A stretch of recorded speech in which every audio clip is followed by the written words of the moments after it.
ಎಲ್ರಿಗೂ ನಮಸ್ಕಾರ. ಸೊ ಇವತ್ತು ವಿಶೇಷವಾಗಿ ನಾನು ಮಾತಾಡ್ತಿದ್ದೀನಿ.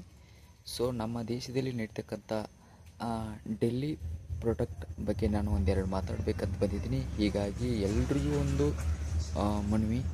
ಹೀಗಾಗಿ ಸುಖ ಸುಮ್ಮನೆ ಟೈಮ್ ಹಾಳು ಮಾಡುವಂಥ ಯಾರು ಮೀಡಿಯಾದವರು ಮಾಡಿಕೊಡ್ದು ಅಂತಕ್ಕಂಥದ್ದು ನನ್ನ ವಿಚಾರ. ಸೊ ಹೀಗಾಗಿ ನಮ್ಮ ದೇಶದಲ್ಲಿ ನಡೀತಕ್ಕಂಥ ಡೆಲ್ಲಿಯಲ್ಲಿ ನಡೆದಿರ್ತಕ್ಕಂಥ ಪ್ರಾಡಕ್ಟ್ ಬಗ್ಗೆ ನಾನು ಇವತ್ತು ಮಾತಾಡ್ಬೇಕಂತ ಬಂದಿದ್ದೀನಿ. ಸೊ ಹೀಗಾಗಿ ಎಲ್ರಿಗೂ ಇದೊಂದು ಆಗಿರ್ತಕ್ಕಂಥ ವಿಷಯ. ಸೊ ಹೀಗಾಗಿ ನಾನು ಆ ವಿಡಿಯೋ ನೋಡಿದೆ.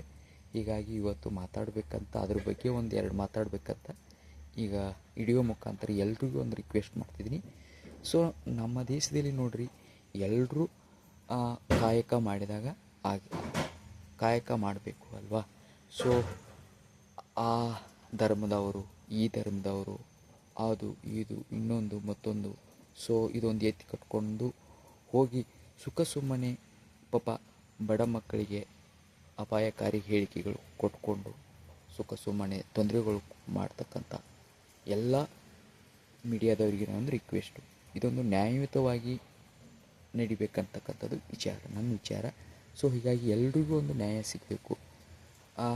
ರೈತರಾಗಿರ್ಬೋದು, ಸ್ಟೂಡೆಂಟ್ಸ್ ಆಗಿರ್ಬೋದು, ಸೈನಿಕ ಆಗಿರ್ಬೋದು, ಎಲ್ರಿಗೂ ಒಂದು ರೀತಿಯಾಗಿ ನ್ಯಾಯ ಸಿಗಬೇಕು ಅಂತಕ್ಕಂಥದ್ದು ನನ್ನ ವಿಚಾರ.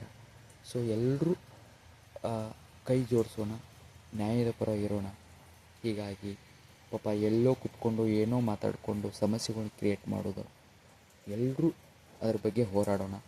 ಸಮಸ್ಯೆ ಮಾಡಿಕೊಂಡು ಇನ್ನೊಂದು ಮತ್ತೊಂದು ಮಾಡಿ ಪಾಪ ಅಮಾಯಕ ಮಕ್ಕಳನ್ನ ಸಮಸ್ಯೆ ಮಾಡಿ ಬಲಿ ಕೊಡುವಂಥ ಪ್ರಯತ್ನ ಮಾಡಿಕೊಡ್ಲು. ಹೀಗಾಗಿ ಎಲ್ಲರೂ ಇದನ್ನು ಕೈ ಜೋಡಿಸೋಣ, ಎಲ್ರಿಗೂ ಸಮಾನತೆಯ ಅವಕಾಶ ಬಗ್ಗೆ ಮಾತಾಡೋಣ. ಹೀಗಾಗಿ ಮಗದೊಮ್ಮೆ ಡೆಲ್ಲಿ ವಿಚಾರ ಬಂದಾಗ ನೋಡಿ ಎಷ್ಟು ಸಮಸ್ಯೆ ಆಗ್ತಿದೆ ನೋಡಿ. ಹೀಗಾಗಿ ಎಲ್ರಿಗೂ ಮನವಿ. ಹೀಗಾಗಿ ರೈತರು, ಸೈನಿಕರು, ಸ್ಟೂಡೆಂಟ್ಸು ಎಲ್ರಿಗೂ ಒಂದು ರಿಕ್ವೆಸ್ಟ್ ಮಾಡ್ತಿದ್ದೀನಿ. ಸೊ ಹೀಗಾಗಿ ಎಲ್ಲರೂ ಶ್ರಮಿಸೋಣ, ಎಲ್ಲರೂ ಬಾಳೋಣ ಅಂತಕ್ಕಂಥದ್ದು ನನ್ನೊಂದು ವಿಚಾರ. ಸೊ ಹೀಗಾಗಿ ಎಲ್ರಿಗೂ ಮಗದೊಮ್ಮೆ ನಮಸ್ಕಾರ. ಹೀಗಾಗಿ ನಮ್ಮ ದೇಶದಲ್ಲಿ ನಡೀತಕ್ಕಂಥ ಡೆಲ್ಲಿ ವಿಚಾರ ಬಂದಾಗ ಎಲ್ರಿಗೂ ಒಂದು ರಿಕ್ವೆಸ್ಟು, ಎಲ್ಲರಿಗೂ ಸಮಾನತೆ ಸಿಗಬೇಕಂತಕ್ಕಂಥದ್ದು. ಸಮಸ್ಯೆ ಕ್ರಿಯೇಟ್ ಮಾಡಿಕೊಂಡು ಪಾಪ ನೋಡಿ ಬಡವರು ಮಕ್ಕಳು ಬೆಳಿಬೇಕಲ್ವ. ಸೊ ಹೀಗಾಗಿ ಎಲ್ಲರನ್ನೂ ಬೆಳೆಸೋಣ, ನಾವು ಬೆಳೆಯೋಣ. ಹೀಗಾಗಿ ಮಗದೊಮ್ಮೆ ನಮಸ್ಕಾರ. ಧನ್ಯವಾದಗಳು.